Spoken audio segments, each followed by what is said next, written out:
गुजरात चौधरी इस्माइल के दरीना दोस्त शकील खान और फहद खान की भागवाल हाउस में आमद। चौधरी इस्माइल शरीफ का वालहाना इस्तकबाल।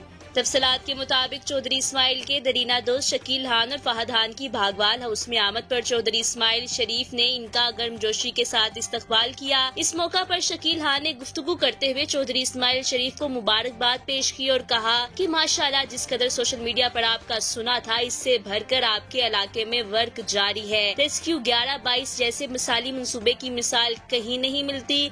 अल्लाह ताला ने आपको इसका 10 गुना अजर देना है। जबकि इस मौका पर चौधरी इस्माइल ने तमाम मेहमानों का शुक्रिया अदा किया और इनके अज़ाज़िम पुरतकल्लुफ़ अशाया का एहतमाम भी किया।